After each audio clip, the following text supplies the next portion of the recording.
Antes de que el tiempo comenzara, antes de que las estrellas brillaran en el cielo nocturno y antes de que el hombre caminara sobre la tierra, Dios creó seres magníficos para servirle y adorarle. Entre estos seres celestiales surgió uno de los guerreros más poderosos que el cielo haya conocido jamás, el Arcángel Miguel. Su nombre resuena a través de las salas celestiales como un recordatorio de la grandeza de Dios. Miguel no es un ángel cualquiera.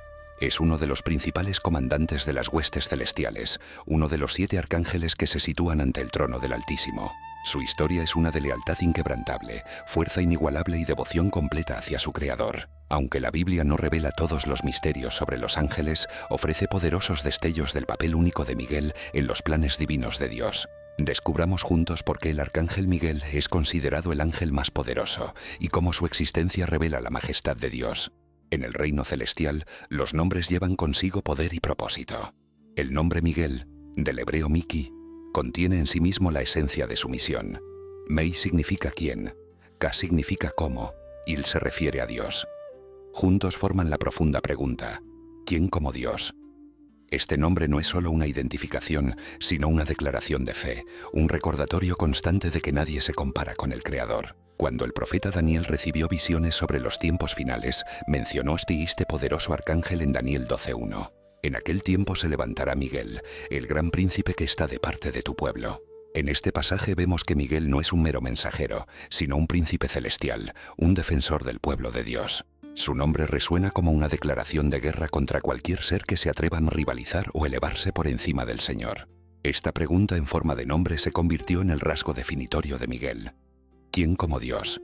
Cuando surgió la rebelión en el cielo, fue este recordatorio el que resonó mientras él lideraban a los ángeles fieles contra aquellos que osaron desafiar la autoridad divina. El nombre de Miguel es, por tanto una pregunta como una respuesta, proclamando la supremacía absoluta de Dios sobre toda la creación. Incluso antes de que la luz se separara de las tinieblas, Dios creó a los magníficos seres celestiales llamados ángeles. Aunque la Biblia no describe el momento exacto de su creación, deja claro que existían antes de los cimientos de la tierra, como se ve en Job 38, 4-7. Entre esos primeros seres creados, Miguel fue formado no como un ángel ordinario, sino como uno de los principales. La Biblia no ofrece detalles específicos sobre su proceso de creación, pero sabemos que llegó a existir por la palabra de Dios. Como se describe en el Salmo 148, alabadle todos sus ángeles, alabadle todos sus ejércitos, porque Él mandó y fueron creados.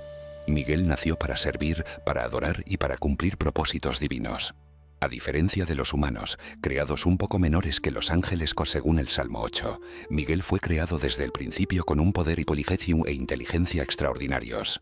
Como todos los ángeles, fue formado como un ser espiritual inmune e inmortal, no limitado por las restricciones físicas que conocemos, capaz de moverse entre los reinos celestial y terrenal según la voluntad de Dios. El reino celestial está organizado en una jerarquía asombrosa, como declara Colosenses 1:16, porque en él fueron creadas todas las cosas, sean tronos, sean dominios, sean principados, sean potestades. En esta estructura celestial de tronos, dominaciones, principados y potestades, Miguel ocupa una posición prominente como uno de los arcángeles. En Judas 1:9 se le identifica claramente. Pero el arcángel Miguel, cuando contendía con el diablo disputando sobre si el cuerpo de Moisés, no se atrevió a proferir juicio de maldición contra él, sino que dijo, «El Señor te reprenda». El título arcángel significa ángel principal o ángel del rango más alto, marcando su elevado estatus. La tradición identifica a 7 arcángeles que están ante el trono de Dios, basándose en pasajes como Apocalipsis 8:2. Y vi a los 7 ángeles que están delante de Dios, y les fueron dadas 7 trompetas. Aunque la Biblia nombra específicamente solo a Miguel y Gabriel, el papel de Miguel como uno de los 7 arcángeles le otorga una autoridad especial. Como el propio Gabriel declaró en Lucas 1:19, «Yo soy Gabriel, que estoy delante de Dios». Del mismo modo, Miguel permanece constantemente en la presencia divina, listo para ejecutar las órdenes celestiales con poder y autoridad. Pocos seres creados tienen el privilegio de servir tan cerca del trono de Dios como el arcángel Miguel. Esta cercanía no le fue concedida por azar, sino ganada a través de una lealtad inquebrantable y una devoción completa. En el libro de Daniel vemos referencias a esta posición especial cuando a Miguel se le llama uno de los príncipes principales y el gran príncipe que está de parte de los hijos de tu pueblo. La visión del profeta Isaías nos ofrece un atisbo del entorno celestial donde Miguel sirve. Vi al Señor sentado sobre un trono alto y sublime, y la orla de su manto llenaba el templo. Por encima de él había serafines, cada uno de los cuales tenía 6 alas. Con 2 se cubrían el rostro, con 2 se cubrían los pies y con 2 volaban. Aunque Miguel no es mencionado directamente en este pasaje, ilustra la atmósfera sagrada en la que ministran los ángeles más excelsos. Como guardián de la gloria divina, Miguel permanece vigilante, protegiendo la santidad del trono de Dios. Esta posición de confianza le permite recibir órdenes directamente del Altísimo, como se ve en Apocalipsis 12:7, donde lidera los ejércitos celestiales contra el dragón. Entonces se desató una guerra en el cielo. Miguel y sus ángeles combatieron contra el dragón, y el dragón y sus ángeles contraatacaron. El papel de Miguel como guardián de la gloria divina lo sitúa entre los seres más cercanos a Dios, constantemente bañado por la luz de la presencia divina. Dios dotó a Miguel de atributos excepcionales para cumplir su misión celestial, con fuerza suficiente para enfrentarse a fuerzas espirituales poderosas. La lealtad de Miguel hacia Dios es inquebrantable. Mientras un tercio de los ángeles se dejó seducir por la rebelión de Lucifer, él se mantuvo firme en su devoción al Creador. En el Apocalipsis 12:7-9 leemos: Entonces estalló la guerra en el cielo. Miguel y sus ángeles combatieron contra el dragón, y el dragón y sus ángeles contraatacaron. Pero no fueron lo suficientemente fuertes, y perdieron su lugar en el cielo. Este pasaje subraya no solo la fuerza física de Miguel, sino también su fortaleza de carácter y su compromiso con la verdad y la justicia divinas. Su discernimiento es evidente en su confrontación con Satanás por el cuerpo de Moisés, como se menciona en Judas 1:9. Pero ni siquiera el arcángel Miguel, cuando disputaba con el diablo sobre el cuerpo de Moisés, se atrevió a pronunciar contra él un juicio de blasfemia, sino que dijo: «Que el Señor te reprenda». Incluso al enfrentarse a su enemigo, Miguel demostró sabiduría al respetar la autoridad divina y abstenerse de hacer acusaciones por su cuenta, confiando en cambio en el juicio de Dios. Estos atributos, una fuerza extraordinaria, una lealtad inquebrantable y un agudo discernimiento, convierten a Miguel en el instrumento perfecto en las manos de Dios para liderar los ejércitos del cielo. Cuando Josué se encontró con un ser celestial antes de la batalla de Jericó, vio a un hombre de pie frente a él con una espada desenvainada en la mano. Josué se acercó y le preguntó: «¿Eres de los nuestros o de nuestros enemigos?» «Ni lo uno ni lo otro», respondió él, «sino que vengo ahora como jefe del ejército del Señor». Muchos estudiosos creen que este comandante pudo haber sido Miguel, dado que es quien lidera los ejércitos celestiales. La espada flamígera es un símbolo frecuentemente asociado con Miguel, representando la justicia divina y la defensa de los propósitos de Dios. En el Apocalipsis 1:16 se describe a Cristo con una espada aguda de 2 filos que salía de su boca, simbolizando la palabra de Dios. Como ejecutor de la voluntad divina, Miguel blande la autoridad de esa misma palabra. La armadura celestial que protege a este arcángel no está hecha de materiales terrenales, sino de justicia y verdad. Como describió Pablo en Efesios 6:14-17, la armadura espiritual incluye el cinturón de la verdad, la coraza de la justicia, el escudo de la fe, el yelmo de la salvación y la espada del Espíritu. Como defensor de la verdad divina, Miguel sin duda está revestido de una protección similar a escala celestial, reflejando luz y gloria mientras cumple sus misiones divinas. El liderazgo en el reino de Dios no se toma por la fuerza, se concede. Miguel no se autoproclamó comandante, sino que recibió esta autoridad directamente del Creador. En Daniel 10:21, un ángel se refiere a él como Miguel, vuestro príncipe, indicando un papel de liderazgo designado por Dios. El título de príncipe implica autoridad real, alguien que gobierna por delegación del Rey de Reyes. La magnitud del poder conferido a Miguel se hace evidente en Apocalipsis 12:7. Entonces se desató la guerra en el cielo. Miguel y sus ángeles combatieron contra el dragón. Observad cómo el texto dice sus ángeles, aquellos bajo el mando de Miguel. Esto muestra claramente que Dios colocó legiones enteras de seres celestiales bajo su autoridad. La confianza de Dios en Miguel queda demostrada por la envergadura de las responsabilidades que se le confiaron. En Daniel 12:1 se le describe como el gran príncipe que protege a tu pueblo. Cuando Dios necesitó a alguien para defender a su pueblo escogido durante un tiempo de angustia sin precedentes, designó a Miguel para esta tarea crítica. Esta autoridad no se basa en el mérito o la ambición personal, sino en la elección soberana de Dios, como enseñó Jesús en Mateo 20:26-27. No será así entre vosotros. Al contrario, el que quiera ser grande entre vosotros, que sea vuestro servidor, y el que quiera ser el primero, que sea vuestro esclavo. Miguel ejemplifica este principio en el reino celestial. Su grandeza fluye de su sumisión completa a la voluntad de Dios y de su inquebrantable disposición a servir a los propósitos divinos. Ahora, adentrémonos en cómo comenzó la rebelión en el cielo, encendida por la ambición de Lucifer. La paz celestial que había reinado desde la creación comenzó a agrietarse cuando pensamientos ajenos surgieron en el corazón de uno de los ángeles más hermosos que Dios había creado. Lucifer, el portador de luz, comenzó a admirar su propia belleza y a cuestionar por qué no podía ser más de lo que era. El profeta Ezequiel desvela este proceso de corrupción interna. Tú eras el sello de la perfección, lleno de sabiduría y acabado en hermosura. En Edén, en el huerto de Dios estabas. Tú, querubín grande protector, yo te puse en el santo monte de Dios, allí estuviste. Perfecto eras en todos tus caminos desde el día que fuiste creado, hasta que se halló en ti maldad. El profeta Isaías también arroja luz sobre los pensamientos ambiciosos que se apoderaron de Lucifer. ¿Cómo caíste del cielo, oh lucero, hijo de la mañana? Cortado fuiste por tierra. Tú que decías en tu corazón, subiré al cielo. En lo alto junto a las estrellas de Dios levantaré mi trono. Seré semejante al Altísimo y tú que antaño derribaste naciones, dijiste en tu corazón, ascenderé a los cielos, elevaré mi trono por encima de las estrellas de Dios. Me sentaré entronizado en el monte de la asamblea, en las alturas más recónditas del monte Safón. Ascenderé sobre las cimas de las nubes, me haré semejante al Altísimo.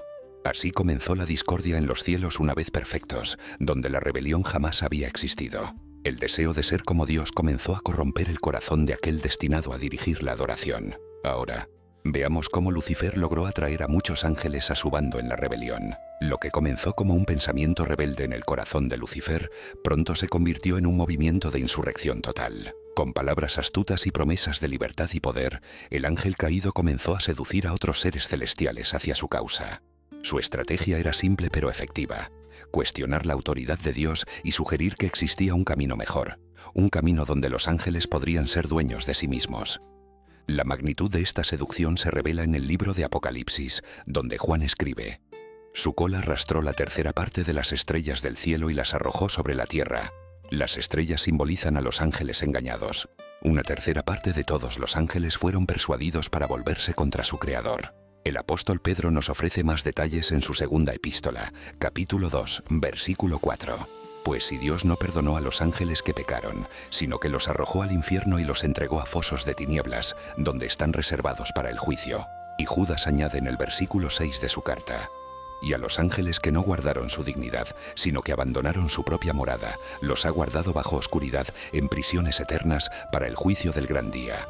Estos ángeles cambiaron la gloria de la presencia de Dios por vanas promesas de autonomía. Renunciaron a sus honrosas posiciones en el cielo para seguir a aquel que se alzó contra el plan divino. Nunca antes tantos seres celestiales se habían unido en oposición a su creador. Ahora veremos cómo Miguel descubrió la rebelión que se gestaba. Mientras Lucifer esparcía semillas de rebelión por los salones celestiales, Miguel permanecía fielmente ante el trono de Dios. Fue en esos momentos de cercanía al Creador cuando la conspiración ya no pudo permanecer oculta. Dios, que conoce todos los corazones, reveló a su fiel arcángel lo que se desarrollaba en los confines distantes del reino celestial. Aunque la Biblia no detalla exactamente cómo Miguel descubrió la conspiración, podemos ver en las Escrituras cómo respondió.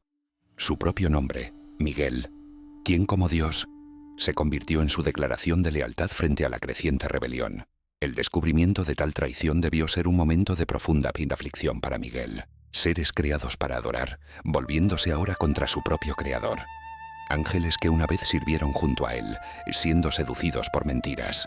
El apóstol Juan nos ofrece un atisbo del conflicto que siguió en Apocalipsis 12:7. Después hubo una gran batalla en el cielo. Miguel y sus ángeles luchaban contra el dragón, y luchaban el dragón y sus ángeles. Ante esta traición, Miguel no vaciló. Su camino estaba claro: defender el honor de Dios y el orden divino establecido desde el principio. La batalla por las mentes y los corazones de los ángeles había comenzado, y Miguel, el fiel arcángel, estaba listo para liderar los ejércitos del cielo contra aquel que osó desafiar al Altísimo. Y ahora veremos cómo todos los ángeles tuvieron que hacer una elección final. El momento de la verdad había llegado al cielo.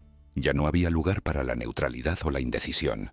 Cada ángel se enfrentaba y ora fiti a la mayor elección de su existencia: permanecer leal al Creador o unirse a la rebelión. Miguel recorrió los dominios celestiales, proclamando el ultimátum de Dios y llamando a todo ser celestial a declarar su postura. La elección ante ellos era clara, como Jesús explicaría más tarde en Mateo 12:30. El que no está conmigo está contra mí, y el que conmigo no recoge desparrama. No había término medio, no había una tercera opción. Cada ángel tenía que decidir. ¿Servirían a Dios o seguirían a Lucifer en su rebelión? Muchos ya habían sido persuadidos por las promesas de Lucifer, como Juan vio en Apocalipsis 12:4. Y su cola arrastraba la tercera parte de las estrellas del cielo. Pero ahora, ante el ultimátum divino, la línea estaba trazada. De un lado se alzaban aquellos que, como Miguel, proclamaban «¿Quién como Dios?», reconociendo la supremacía absoluta del Creador. Del otro lado estaban aquellos que, como Lucifer, decían en sus corazones, según recoge Isaías 14:13-14, «Ascenderé, me haré semejante al Altísimo». Las Escrituras revelan el resultado de esta división celestial en Apocalipsis 12:8. Pero no prevalecieron y ya no hubo lugar para ellos en el cielo. La elección había sido hecha y no había vuelta atrás. Aquellos que escogieron la rebelión estaban a punto de enfrentar el terrible costo de su decisión, mientras que los que permanecieron fieles se preparaban para la batalla que cambiaría para siempre la historia del cielo. Ahora seguiremos cómo Miguel organizó las fuerzas celestiales para la batalla. Con la línea divisoria claramente trazada entre los fieles y los rebeldes, llegó el momento de organizar las defensas del cielo. Debido a su lealtad inquebrantable y su posición exaltada, Miguel fue designado comandante supremo de los ejércitos celestiales. Bajo su liderazgo, los ángeles que permanecieron leales se congregaron, listos para defender el honor de Dios y el orden divino del universo. El libro de Apocalipsis nos ofrece un atisbo de esta organización militar celestial cuando dice en Apocalipsis 12:7: «Después hubo una gran batalla en el cielo. Miguel y sus ángeles luchaban contra el dragón». Fijaos en la frase «sus ángeles». Estos eran los guerreros que servirían bajo el mando directo de Miguel, reconociendo su autoridad designada por Dios como su líder. La formación de este ejército celestial seguía patrones divinos de orden y propósito. Pablo escribiría más tarde en Efesios 6:11: «Vestíos de toda la armadura de Dios, para que podáis estar firmes contra las asechanzas del diablo». Del mismo modo, Miguel organizó a sus guerreros celestiales, preparándolos para el conflicto venidero. Cada ángel tenía un lugar designado, cada escuadrón su misión específica, todos unidos bajo el mando del arcángel que portaba la pregunta declaración más poderosa del universo: ¿quién como Dios? Ahora seguiremos el decisivo enfrentamiento entre las fuerzas de Miguel y las fuerzas de Satanás. El momento del choque directo había llegado en los reinos celestiales. Los ejércitos se alineaban en lados opuestos. En un lado, Miguel lideraba a los ángeles fieles. En el otro, el gran dragón Lucifer, ahora conocido como Satanás el adversario, comandaba a los rebeldes. Lo que siguió fue el mayor conflicto jamás presenciado en el cielo. Una batalla no solo de fuerza, sino de verdad frente a mentira, de lealtad frente a traición. La batalla fue feroz, pero el desenlace nunca estuvo realmente en duda. Aquellos que se alzaron contra el Todopoderoso jamás podrían prevalecer. En el corazón de este conflicto cósmico se hallaban los dos comandantes: Miguel, cuyo mismo nombre desafiaba el orgullo del enemigo, y el dragón, que había osado intentar usurpar el trono de Dios. Entre ellos no hubo un simple choque de poder, sino una colisión fundamental de principios. Miguel luchaba por la verdad de que solo Dios es supremo, mientras que el dragón defendía la mentira de que los seres creados podían rivalizar con su creador. La batalla en el cielo reveló a todos los seres creados que la rebelión contra Dios acarrea consecuencias. Como Pablo escribiría más tarde en Romanos 6:23, la paga del pecado es muerte. Para los ángeles rebeldes, el resultado fue la expulsión del cielo y la pérdida de su posición original. Un destino terrible para seres que una vez conocieron la gloria de la presencia divina. Ahora veremos el desenlace final de la batalla y la expulsión de los ángeles rebeldes. La batalla celestial alcanzó su clímax cuando Miguel y sus ángeles, fortalecidos por el poder divino, avanzaron contra las fuerzas de Satanás. La confrontación fue decisiva y el resultado, definitivo. Juan describe lo que ocurrió en Apocalipsis 12:9. Fue arrojado el gran dragón, la serpiente antigua que se llama Diablo y Satanás, el cual engaña al mundo entero. Fue arrojado a la tierra, y sus ángeles fueron arrojados con él. Esta no fue una victoria parcial o temporal. Los rebeldes fueron completamente derrotados y expulsados de la presencia de Dios, como leemos de nuevo en Apocalipsis 12:8, y no prevalecieron ni se halló ya lugar para ellos en el cielo. El propio Jesús se refirió a este suceso cuando dijo a sus discípulos en Lucas 10:18: «Yo veía a Satanás caer del cielo como un rayo». La expulsión fue total e irreversible. Pedro describe el destino de los ángeles caídos en 2 de Pedro 2:4. Porque si Dios no perdonó a los ángeles que pecaron, sino que los arrojó al infierno y los entregó a fosos de tinieblas, donde son reservados para el juicio. El cielo fue purgado de rebelión, gracias al firme liderazgo de Miguel y a la lealtad de los ángeles que permanecieron a su lado. Una voz de alabanza resonó en los cielos, como registra Juan en Apocalipsis 12:10. Entonces oí una gran voz en el cielo que decía: Ahora ha venido la salvación, el poder y el reino de nuestro Dios, y la autoridad de su Cristo. La justicia había triunfado, el orden fue restablecido, y Miguel, el gran príncipe, había cumplido su misión de preservar la santidad del reino celestial. Ahora descubriremos cómo Miguel asumió nuevos roles tras la batalla. Con la victoria asegurada y los rebeldes expulsados, era el momento de restablecer el orden en el cielo. Miguel, habiendo demostrado tanto su lealtad como su liderazgo durante el conflicto, fue encomendado con responsabilidades nuevas y cruciales. El cielo, ahora purificado de la rebelión, necesitaba reorganizarse para continuar cumpliendo los propósitos divinos. Los ángeles que habían permanecido fieles fueron reafirmados en sus posiciones, mientras se creaban nuevas funciones para llenar el vacío dejado por los rebeldes. Como sugiere Pablo en Efesios 1:21, existen principados, autoridades, potestades y dominios en el reino espiritual. Y tras la guerra, esta estructura necesitaba ser reconfigurada. Miguel, ya descrito como uno de los principales príncipes en Daniel 10:13, asumió responsabilidades aún mayores. Su rol como protector del pueblo de Dios se hizo más evidente, como vemos en Daniel 12:1. En aquel tiempo se levantará Miguel, el gran príncipe que está de parte de los hijos de tu pueblo. Más allá de sus deberes protectores, a Miguel también se le concedió autoridad para continuar oponiéndose a las fuerzas del mal que ahora operaban desde la tierra. En Judas 1:9, lo vemos activo incluso después de la gran batalla. Pero cuando el arcángel Miguel contendía con el diablo, disputando sobre el cuerpo de Moisés, no se atrevió a proferir juicio de maldición contra él, sino que dijo: «El Señor te reprenda». La reorganización del reino celestial tras la guerra marcó un nuevo capítulo. En su infinita sabiduría, Dios usó incluso este trágico episodio de rebelión para revelar más de su justicia y gloria. Y Miguel, el fiel arcángel, se encontró más cerca que nunca del trono, sirviendo como guardián no solo del cielo, sino también del pueblo escogido de Dios en la tierra. Ahora exploremos cómo Miguel asumió el papel especial de guardián del pueblo de Israel. Cuando Dios eligió a una nación para ser su posesión especial, también designó a un poderoso guardián para protegerla. Al arcángel Miguel se le concedió este honor único de servir como el defensor celestial de Israel. Esta designación no fue un accidente, sino parte del plan divino para preservar al pueblo a través del cual vendría el Mesías. En el libro de Daniel encontramos la referencia más clara. Daniel 12:1 registra: «En aquel tiempo se levantará Miguel, el gran príncipe que está de parte de los hijos de tu pueblo». Este pasaje muestra que Miguel no es un guardián cualquiera, sino el gran príncipe asignado específicamente para defender a Israel. La función protectora de Miguel tiene sus raíces en el pacto que Dios estableció con Abraham. En Génesis 12:3, Dios prometió: «Bendeciré a los que te bendigan y maldeciré a los que te maldigan, y por medio de ti serán bendecidas todas las familias de la tierra».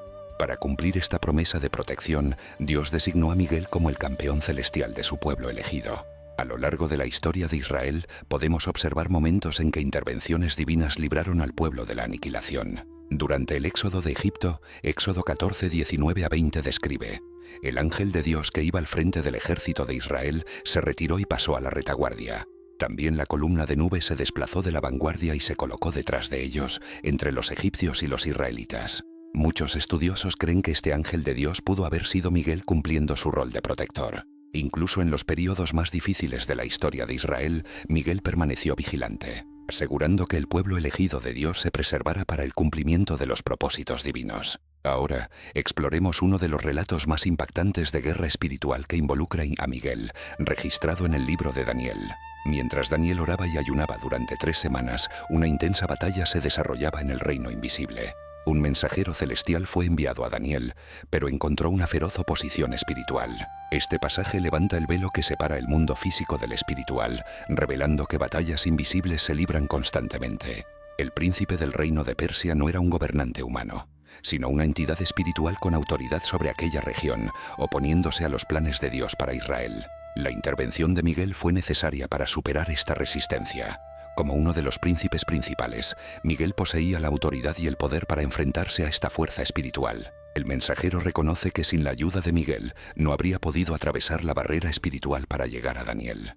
Más adelante, en Daniel 10:20-21, el mensajero añade: «¿Sabes por qué he venido a ti? Pronto volveré para luchar contra el príncipe de Persia, y cuando me vaya, vendrá el príncipe de Grecia. Pero primero, te diré lo que está escrito en el libro de la verdad. Nadie me apoya contra ellos excepto Miguel, vuestro príncipe». Esta afirmación confirma que Miguel no solo se enfrascaba en batallas aisladas, sino que participaba continuamente en un conflicto espiritual más amplio, defendiendo al pueblo de Dios contra las fuerzas de las tinieblas. A continuación, veremos un enfrentamiento directo entre Miguel y Satanás, un encuentro que revela mucho sobre el carácter y la autoridad del arcángel. Uno de los episodios más intrigantes que involucran a Miguel se menciona en la breve carta de Judas. Describe una disputa directa con Satanás por el cuerpo de Moisés. En Judas 1:9 leemos: «Pero el arcángel Miguel, cuando contendía con el diablo disputando sobre el cuerpo de Moisés, no se atrevió a proferir contra él un juicio de maldición, sino que dijo: El Señor te reprenda». Este relato nos transporta a un instante tras la muerte de Moisés, cuando su cuerpo se convirtió en objeto de disputa entre Miguel y Satanás. En Deuteronomio 34:5-6 aprendemos que Moisés, siervo del Señor, murió allí en Moab, como el Señor había dicho, y él mismo lo enterró en Moab, en el valle frente a Bet-peor. Pero hasta el día de hoy, nadie sabe dónde está su tumba. Esta sepultura especial, llevada a cabo por Dios mismo, parece estar conectada con la disputa que menciona Judas.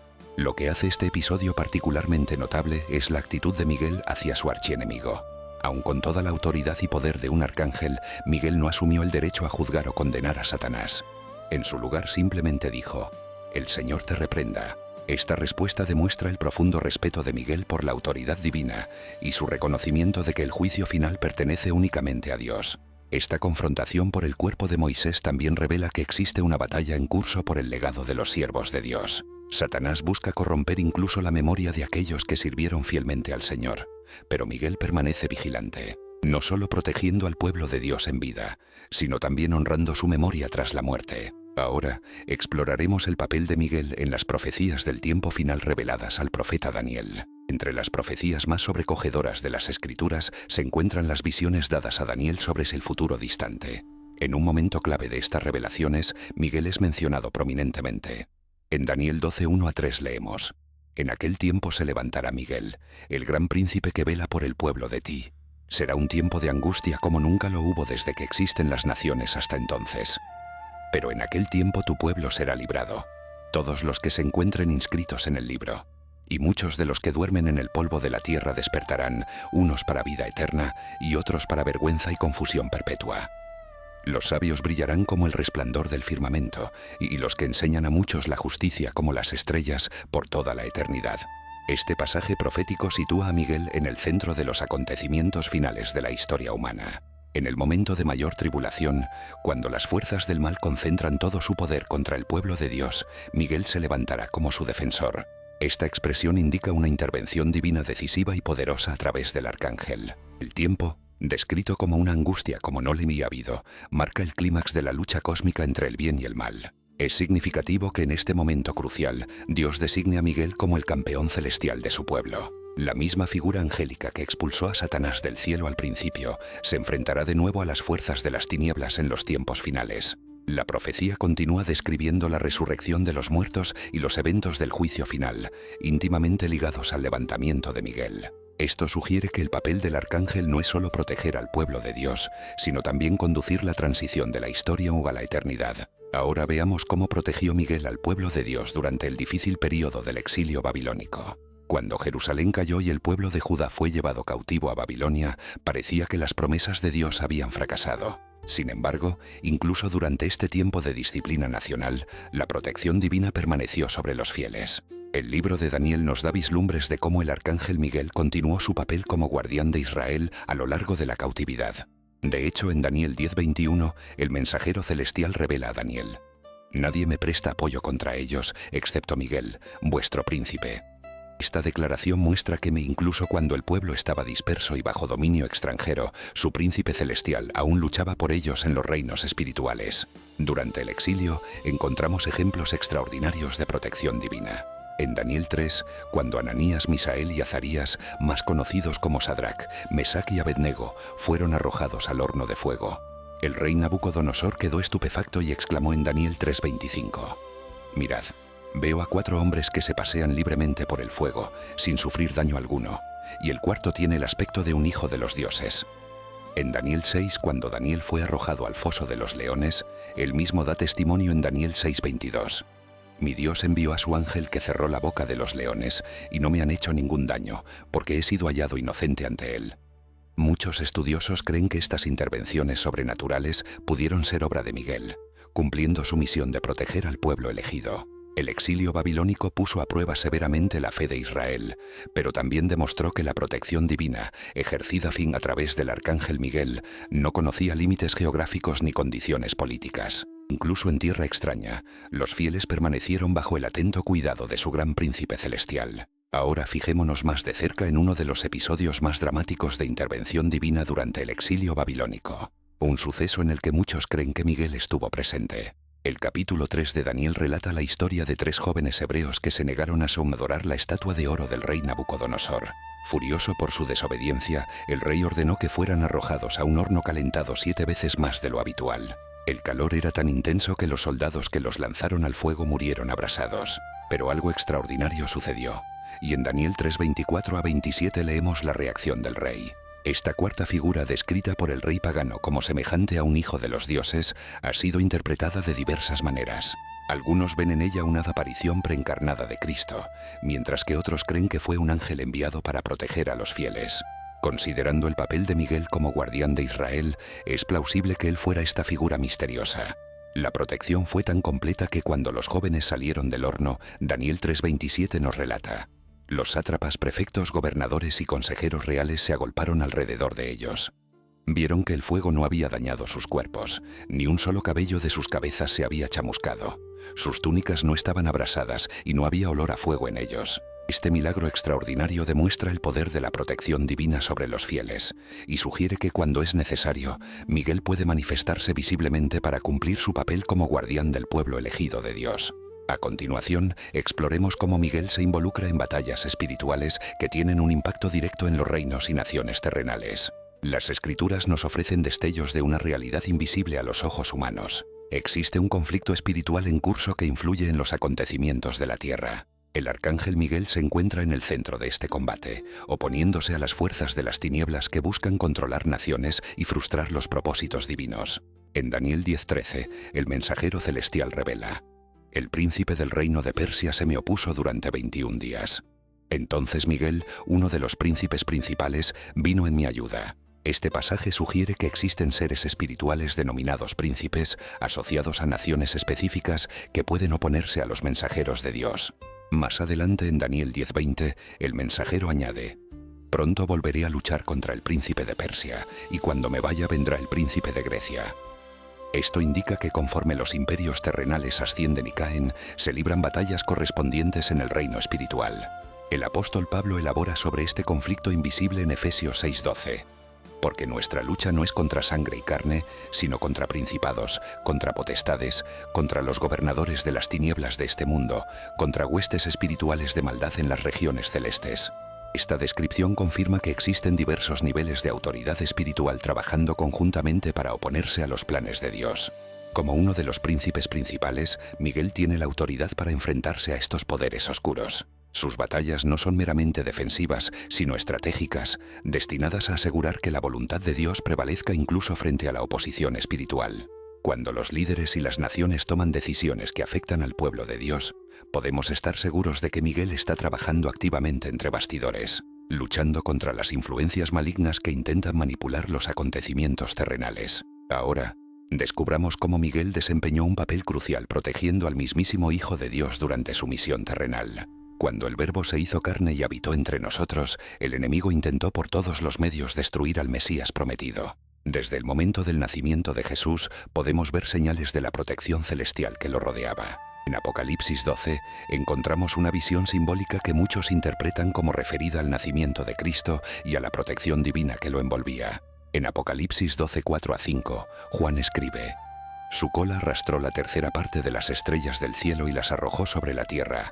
y el dragón se paró frente a la mujer que estaba para dar a luz, a fin de devorar a su hijo tan pronto como naciese. Y ella dio a luz un hijo varón, que regirá con vara de hierro a todas las naciones. Y su hijo fue arrebatado para Dios y para su trono. El intento del dragón, de Satanás, por devorar al niño puede verse en la masacre de los inocentes ordenada por Herodes, registrada en Mateo 2:16. Sin embargo, Jesús fue protegido mediante la advertencia angélica dada a José en Mateo 2:13. Levántate, toma al niño y a su madre, y huye a Egipto. Quédate allí hasta que yo te avise, porque Herodes va a buscar al niño para matarlo. Aunque Miguel no se menciona explícitamente en estos sucesos, su papel como el gran príncipe que defiende a tu pueblo de Daniel 12:1 sugiere firmemente su participación en la guardia del Mesías. El niño más importante jamás nacido para la nación de Israel. Durante el ministerio de Jesús hubo momentos en que fue protegido de manera sobrenatural. En Lucas 4:29-30, cuando una multitud intentó arrojarlo por un precipicio, leemos: «Pero Jesús, pasando por en medio de ellos, se alejó». En la semana previa a la crucifixión, Jesús dijo en Mateo 26:53, «¿Acaso piensas que no puedo ahora rogar a mi Padre, y Él pondría a mi disposición más de 12 legiones de ángeles?» Como comandante de los ejércitos celestiales, Miguel estaría sin duda al frente de esas legiones, listo para proteger al Hijo de Dios si se le ordenaba. Ahora, exploremos cómo Miguel ha estado activo durante el período entre la ascensión de Jesús y los eventos finales de la historia. Tras la ascensión de Cristo y el establecimiento de la Iglesia, las Escrituras parecen guardar silencio respecto a la actividad del arcángel Miguel. Sin embargo, este aparente silencio no implica inactividad. Como guardián principal del pueblo de Dios, Miguel continúa su papel protector, ahora extendido a la Iglesia, el Israel espiritual. Pablo nos enseña en Gálatas 3:29, «Y si sois de Cristo, entonces sois descendencia de Abraham, herederos según la promesa». Este vínculo entre la Iglesia y el Israel físico sugiere que la protección que Miguel una vez dio a la nación elegida ahora se extiende a los seguidores de Cristo en todo el mundo. Mientras las batallas espirituales continúan, como describe Pablo en Efesios 6:12, Miguel permanece activo tras bastidores, conteniendo las fuerzas que se oponen al avance del Evangelio. El propio Jesús habló de la protección angélica para los fieles en Mateo 18:10. Si a los pequeños se les asignan ángeles individuales para su protección, ¿cuánto más estaría involucrado el arcángel Miguel protegiendo al cuerpo de Cristo en su conjunto? Esta aparente era de silencio es en verdad un tiempo de vigilancia constante. Miguel aguarda el momento designado por Dios, cuando su papel volverá a hacerse visible y decisivo en los eventos finales de la historia humana. A continuación, examinaremos cómo Miguel está estrechamente vinculado a los eventos del juicio final. A medida que la historia humana se dirige hacia su clímax, el arcángel Miguel asume un papel cada vez más prominente. Las Escrituras lo asocian directamente con los eventos apocalípticos que marcarán el fin de esta era. Su papel como arcángel del juicio se hace evidente en varios pasajes. El apóstol Pablo nos da un atisbo de este papel en 1 Tesalonicenses 4:16. Aunque Miguel no es nombrado, muchos estudiosos identifican esa voz del arcángel como la suya, ya que es el único explícitamente referido como arcángel en las Escrituras. Esta conexión con la resurrección de los muertos se refuerza en la profecía de Daniel 12:1-2, donde la intervención de Miguel está directamente ligada a la resurrección. Jesús también habla de ángeles involucrados en el juicio en Mateo 13:41-42. Como comandante de los ejércitos angélicos, Miguel tendría un papel clave en la ejecución de estos juicios. A medida que el fin se acerca, Miguel se prepara para salir de su aparentemente silenciosa posición y tomar una parte activa y visible en los eventos finales que separarán permanentemente a los fieles de los infieles. Su intervención marcará el clímax de la historia humana, con juicio y redención. Miguel, el arcángel, emerge como un símbolo de protección divina y justicia final. Su legado perdura en la fe, guiando a los creyentes hacia la esperanza en los tiempos finales. Ahora exploraremos el papel de Miguel como heraldo del glorioso retorno de Cristo. Uno de los momentos más anhelados en la historia de la redención es el regreso de Jesús en gloria. Las Escrituras asocian este acontecimiento con el sonido de una trompeta poderosa que anuncia al mundo la llegada del Rey de Reyes. El arcángel Miguel parece tener un papel central en este anuncio cósmico. Pablo describe este instante en 1 Tesalonicenses 4:16. Porque el Señor mismo descenderá del cielo con voz de mando, con voz de arcángel y con trompeta de Dios, y los muertos en Cristo resucitarán primero. Aquí vemos una secuencia clara, una orden divina, seguida por la voz del arcángel y el sonido de la trompeta, precediendo el descenso del Señor. Jesús también menciona esta trompeta en Mateo 24:31. y enviarán a sus ángeles con gran voz de trompeta, y reunirán a sus escogidos de los 4 vientos desde un extremo del cielo hasta el otro. Este anuncio audible no será solo una señal, sino una convocatoria para reunir a los elegidos de Dios desde todos los confines del mundo. Pablo añade más detalles en 1 Corintios 15, 51 a 52. He aquí, os digo un misterio. No todos dormiremos, pero todos seremos transformados, en un momento, en un abrir y cerrar de ojos, a la final trompeta. Porque se tocará la trompeta, y los muertos serán resucitados incorruptibles, y nosotros seremos transformados. Como el único arcángel específicamente nombrado en la Biblia y el que está más cerca del trono de Dios, Miguel es el candidato más probable para ser la voz que anuncie el retorno de Cristo. Su papel como heraldo celestial marcará el comienzo de la fase final de la victoria de Dios sobre el mal. Ahora veremos cómo Miguel desempeña un papel crucial protegiendo a los fieles durante el tiempo de mayor sufrimiento en la historia de la humanidad. Las Escrituras hablan de un tiempo de angustia sin precedentes que precederá al fin de esta era. Será un periodo de intensa persecución contra el pueblo de Dios, cuando las fuerzas del mal lancen su asalto final y más desesperado. Es en este momento crítico cuando Miguel se alzará como defensor de los elegidos. Daniel nos da la descripción más clara de esta intervención en Daniel 12:1. En aquel tiempo se levantará Miguel, el gran príncipe que está de parte de los hijos de tu pueblo. Será tiempo de angustia cual nunca fue desde que hubo gente hasta entonces. Pero en aquel tiempo será libertado tu pueblo, todos los que se hallen escritos en el libro. Este pasaje revela varias verdades cruciales. Primero, habrá un tiempo de sufrimiento como nunca antes en la historia de la humanidad. Segundo, Miguel se levantará en ese momento preciso, indicando una intervención directa y poderosa. Y tercero, el resultado de esta intervención será la liberación del pueblo de Dios. Jesús también habló de este tiempo en Mateo 24, 21 a 22. Porque habrá entonces una gran tribulación, cual no la ha habido desde el principio del mundo hasta ahora, ni la habrá jamás. Y si aquellos días no fuesen acortados, nadie sería salvo. Mas por causa de los escogidos, aquellos días serán acortados. La protección celestial, encabezada por Miguel, será vital para la supervivencia de los fieles durante este tiempo de prueba extrema. Apocalipsis 12, 13 a 17 utiliza un lenguaje simbólico para describir esta protección. Y cuando el dragón vio que había sido arrojado a la tierra, persiguió a la mujer que había dado a luz al hijo varón. Pero a la mujer se le dieron las 2 alas de la gran águila, para que volase de delante de la serpiente al desierto, a su lugar, donde es sustentada por un tiempo, y tiempos, y la mitad de un tiempo. Esta protección sobrenatural durante la tribulación refleja la intervención de Miguel en favor del pueblo de Dios. Ahora exploramos el clímax del conflicto espiritual, cuando Miguel se enfrentará a Satanás en la batalla final. Desde la rebelión original en el cielo, Miguel y Satanás han sido adversarios. Lo que comenzó con la expulsión de los ángeles rebeldes, como se describe en Apocalipsis 12, 7 a 9, culminará en un enfrentamiento definitivo que decidirá el destino del enemigo. Este será el capítulo final de la guerra cósmica que se ha desarrollado a lo largo de la historia humana. En Apocalipsis 20, 1 al 3, Juan escribe: Vi a un ángel que descendía del cielo, con la llave del abismo y una gran cadena en la mano. Y prendió al dragón, la serpiente antigua, que es el diablo y Satanás, y lo ató por 1000 años, y lo arrojó al abismo, y lo encerró, y puso su sello sobre él, para que no engañase más a las naciones, hasta que fuesen cumplidos los 1000 años. Después de esto debe ser desatado por un poco de tiempo. Aunque este ángel no es nombrado, la autoridad y el poder que demuestra al atar a Satanás sugieren firmemente que podría ser Miguel, el rival constante del adversario. Este acto de aprisionar al enemigo marca el comienzo de un periodo de paz sin precedentes, durante el cual la influencia del mal será restringida. Tras los 1000 años, Apocalipsis 20, 7 a 10, describe el enfrentamiento final. Cuando los 1000 años se cumplan, Satanás será soltado de su prisión y saldrá a engañar a las naciones que están en los 4 ángulos de la tierra. Marcharon sobre la anchura de la tierra y rodearon el campamento de los santos y la ciudad amada. Pero descendió fuego del cielo y los consumió. Y el diablo que los engañaba fue lanzado al lago de fuego y azufre. En esta batalla decisiva, las fuerzas celestiales, probablemente lideradas una vez más por Miguel, alcanzarán la victoria final y absoluta. El enemigo al que Miguel se ha opuesto desde el principio será por fin derrotado para siempre. Ahora veremos cómo está involucrado Miguel en el glorioso evento de la resurrección de los muertos.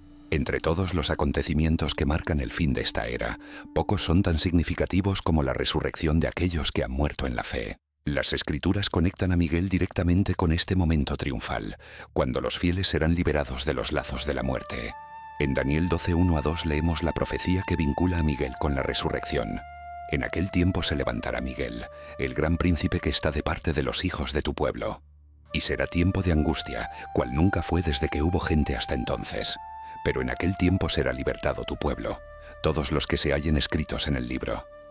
Y muchos de los que duermen en el polvo de la tierra serán despertados, unos para vida eterna y otros para vergüenza y confusión perpetua. Este pasaje establece una conexión clara entre el levantamiento de Miguel y el despertar de los muertos. Pablo amplía este concepto en 1 Tesalonicenses 4:16. Porque el Señor mismo con voz de mando, con voz de arcángel y con trompeta de Dios descenderá del cielo, y los muertos en Cristo resucitarán primero. La voz del arcángel, muy probablemente Miguel, será uno de los elementos clave que inicie la resurrección. El propio Jesús habló de este evento en Juan 5:28-29. No os maravilléis de esto, porque vendrá hora cuando todos los que están en los sepulcros oirán su voz, y los que hicieron lo bueno saldrán a resurrección de vida, mas los que hicieron lo malo a resurrección de condenación. Como arcángel supremo, Miguel parece desempeñar un papel especial en la liberación de los muertos de sus tumbas. Tal como contendió con Satanás por el cuerpo de Moisés, así también participará en la liberación final de todos los fieles del poder de la muerte. Esta será la victoria definitiva sobre el último enemigo en ser destruido. Como escribe Pablo en 1 Corintios, el último enemigo en ser destruido será la muerte. Ahora examinamos cómo participa Miguel en la transferencia final de autoridad sobre todas las naciones a Cristo. Desde la caída del hombre, los reinos de este mundo han estado en diversa medida bajo la influencia del príncipe de este mundo. Sin embargo, las Escrituras revelan que llegará un tiempo en que toda autoridad terrenal será entregada a su legítimo rey. Miguel, como comandante de los ejércitos celestiales, tendrá un papel crucial en este cambio cósmico de poder. En el Apocalipsis, Juan escribe: el séptimo ángel tocó la trompeta, y se alzaron en el cielo grandes voces que decían: el reino del mundo ha venido a ser de nuestro Señor y de su Cristo, y Él reinará por los siglos de los siglos. Este anuncio celestial marca el momento en que todas las naciones son oficialmente puestas bajo el gobierno de Cristo. Daniel tuvo una visión de este mismo evento. Miraba yo en la visión de la noche, y he aquí con las nubes del cielo venía uno como un hijo de hombre, que se dirigió al anciano de días, y fue llevado ante él. Y le fue dado dominio, gloria y reino, para que todos los pueblos, naciones y lenguas le sirvieran. Su dominio es dominio eterno, que nunca pasará, y su reino uno que no será destruido. Como guardián del pueblo de Dios y defensor de sus intereses, Miguel estará sin duda presente en este momento culminante de la historia redentora. Tras librar batalla contra los príncipes espirituales que gobernaban las naciones, Miguel verá por fin cómo esas mismas naciones son sometidas al reinado de Cristo. Pablo describe la meta última de este proceso. Luego vendrá el fin, cuando Él entregue el reino a Dios el Padre, después de haber destruido todo dominio, toda autoridad y potencia. Porque es necesario que Él reine hasta que haya puesto a todos sus enemigos debajo de sus pies. Miguel, que ha combatido en incontables batallas por los propósitos divinos, será testigo de la victoria final de Cristo sobre todas las potencias opuestas. Ahora contemplemos el papel continuo de Miguel en la eternidad, una vez completado el plan redentor de Dios. Cuando la historia de la redención alcance su clímax, cuando los cielos y la tierra sean renovados y el mal sea derrotado para siempre, la necesidad de guerra espiritual llegará a su fin. Sin embargo, eso no significa que Miguel quede sin función alguna. Como uno de los seres celestiales más elevados, su lugar de honor ante el trono de Dios permanecerá por toda la eternidad. En el Apocalipsis se describe la Nueva Jerusalén. Y oí una gran voz del cielo que decía: He aquí el tabernáculo de Dios con los hombres, y Él morará con ellos, y ellos serán su pueblo, y Dios mismo estará con ellos como su Dios. Enjugará Dios toda lágrima de los ojos de ellos, y ya no habrá muerte, ni habrá más llanto, ni clamor, ni dolor, porque las primeras cosas pasaron. En este entorno perfecto, Miguel ya no necesitará defender al pueblo de Dios contra enemigos, pues no habrá ninguno. En su lugar, su rol se transformará en uno de honor eterno y adoración ante el trono. Como uno de los seres más cercanos a Dios, Miguel continuará sirviendo en su divina presencia, ahora unido por los redimidos de todas las eras. En el libro del Apocalipsis atisbamos el escenario celestial donde Miguel sirve. Apocalipsis 4:8 describe a los seres vivientes alrededor del trono. Cada uno de los 4 seres vivientes tenía 6 alas y estaba cubierto de ojos por todos lados, incluso bajo sus alas. Día y noche no cesan de decir: Santo, santo, santo es el Señor Dios Todopoderoso, el que era, el que es y el que ha de venir. En la nueva creación, Miguel continuará su función primordial, glorificar a Dios y cumplir su voluntad. La diferencia es que entonces no habrá más guerras que librar, ni enemigos a los que enfrentarse. El arcángel, cuyo nombre significa «¿Quién como Dios?», demostrará por toda la eternidad a través de su servicio que, en efecto, nadie se compara con el Señor de señores y Rey de reyes. Amigo, hemos llegado al final de este increíble viaje explorando la historia del arcángel Miguel. Hemos visto cómo su nombre, «¿Quién como Dios?», revela su misión central y cómo fue colocado en una posición única dentro de la jerarquía celestial. Seguimos su liderazgo en la gran batalla contra Lucifer y los ángeles rebeldes. Descubrimos su papel como protector de Israel y defensor de los fieles a través de los siglos. Y finalmente comprendimos cómo Miguel desempeñará una parte central en los eventos finales de la historia. Miguel no es solo otro ángel. Es el campeón celestial de Dios, el guardián de su pueblo elegido, el guerrero que se enfrenta a las fuerzas de las tinieblas y aquel que se levantará en los momentos más decisivos. Si os ha gustado este contenido y queréis seguir aprendiendo sobre los grandes personajes de la Biblia, no os olvidéis de suscribiros al canal. Toditos, sigamos juntos en este viaje de descubrir las maravillas de la palabra de Dios. Nos vemos en el próximo vídeo.